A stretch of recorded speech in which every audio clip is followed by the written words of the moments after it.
Welcome to the Engineerable channel. Today we're going to be taking a look at this Aquanaut gel blaster by Cosmotoys. This is probably the most ridiculous looking gel blaster I've seen and the most toy-like so far. It even beats out the gel blaster Surge in terms of its toy-like appearance and its similarity to like NERF or water guns. This thing totally emulates like a sci-fi blasters from the 50s or 60s with its cone-shaped muzzle out here, its spherical hopper, and these just crazy bulbous elements in the body. I will say though that I've already tested it and these specs are actually underrated. So they are not lying about their specs like a lot of other companies do. And in fact, if we see here the battery too, it's a 7.4 volt, 500 milliamp hour. That's a very reasonable spec for the battery. So although this is not a known brand, at least not one I'm familiar with, it looks like they're being legit about their specs and everything, and the quality is very good. So it also has this interesting ability, they're calling it skin swap, which means that you can change the casings for different color casings. So I do want to mention that this blaster was sent to me directly by Cosmotoys to review, and they also sent some separate skins. So I'm going to show you how to change the skins and how you can change the appearance like that. Let's take a look at what's in the box! There's a very basic manual here. Most of the stuff's already been done, this assembly parts. Really all you're going to need to do is glow the gel balls, put them in the hopper and attach the hopper and start firing. I'm going to take everything out and put it on the table. Got the blaster, got some gel balls, hopper, safety glasses, USB cable, nothing under here. So here is everything that comes with the Cosmotoys Aquanaut. It's pretty basic, but unlike most gel blasters, they don't include a lot of trash parts with it. There's not a lot here, but it's all quality parts. Even the safety glasses are actually pretty good quality safety glasses. These are better than the majority of safety glasses I see included with blasters. The USB-C cable is pretty decent. Always handy to have more of these USB-C cables for charging. It comes with 10,000 gel balls, so you get 5,000 orange, 5,000 blue ones. And then there's the blaster body and the hopper. And this hopper can actually hold 1,000 gel balls. So it's deceptive because it doesn't look that big. It looks like about the size of the 800 gel ball hopper from the Gel Blaster Surge. I've already used this blaster some, and what I noticed is the feeding is phenomenal for a hopper-fed gel blaster. It does not jam and you don't have to shake it. It continues to feed very well. And I think it has a lot to do with this spherical hopper, so the gel balls are always being funneled down. There's no like bottom shelf where they're stopping and getting stuck on. And it has a very good funnel for the entrance for the feed neck here. So a great design, the best design so far I've seen of any hopper style gel blaster. One thing I wanted to see is this hopper compatible with the other kind of standard hoppers, like the gel blaster hoppers or the other style hoppers. And although it does fit over the feed neck thing here, the thread is much larger in diameter. Maybe you could make a 3D printed adapter or something to fit in there so you could use these other hoppers. This is the gel blaster hopper. Doesn't fit either. So only their hopper fits. Does a water bottle fit? No. The water bottle doesn't even fit over the feed neck tube. The blaster feels good in the hand. It fits my hand well. If you want to hold it with both hands, a lot of space to hold it up front with the other hand. That's the nice thing about this large body.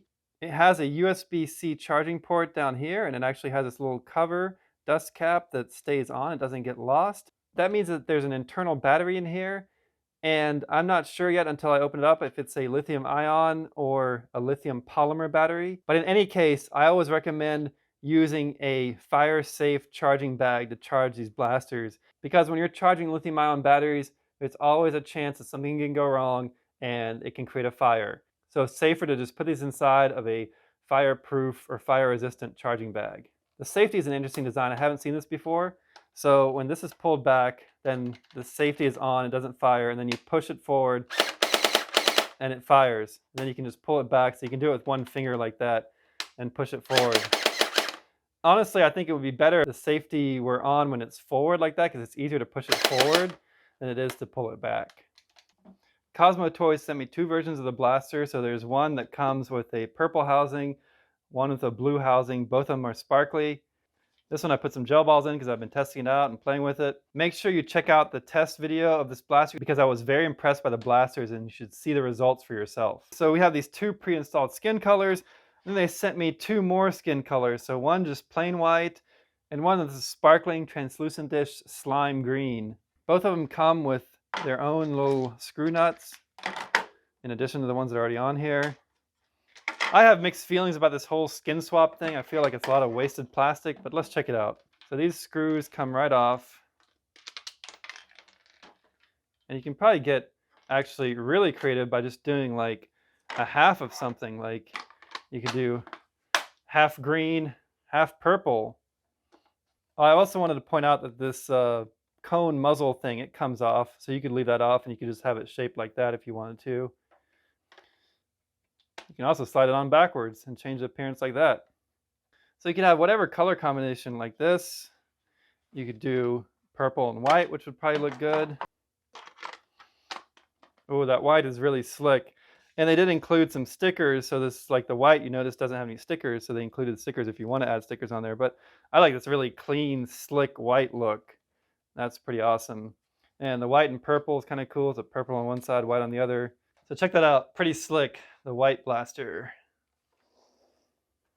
This white one is also a good blank slate for painting if you want your own custom color blaster.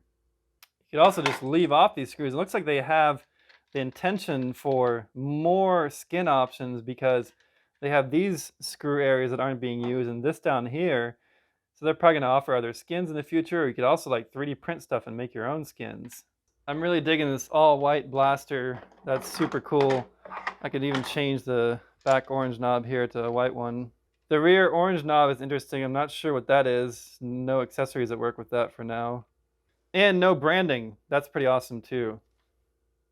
Okay, so now we got this kind of cool blue, green, blue blaster. I like the ability to have like the half and half. That's neat. And if you want to change it to completely green, go ahead and do that. There we go. Completely translucent, slime greenish, snot greenish one. I'm not too crazy about this color, but whatever. I think it looked better with the half blue, half green. I would really like to see them share some CAD files such that you could easily build your own skin for this and 3D print it. Right now, we'd have to reverse engineer everything. Although these two mounting positions are pretty straightforward, they're just on a flat surface. And I think they actually line up with this one back here too, although it looks a little bit higher. I'm not sure. Maybe it's optical illusion. But I think all three of these might line up, and then you could have an easy thing to mod the skins with. I'm gonna put this half blue, half green one back together like that.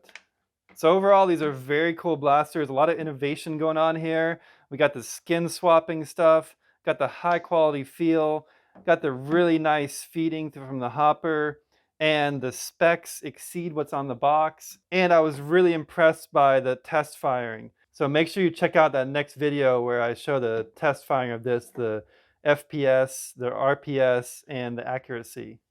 30 feet. Still very accurate.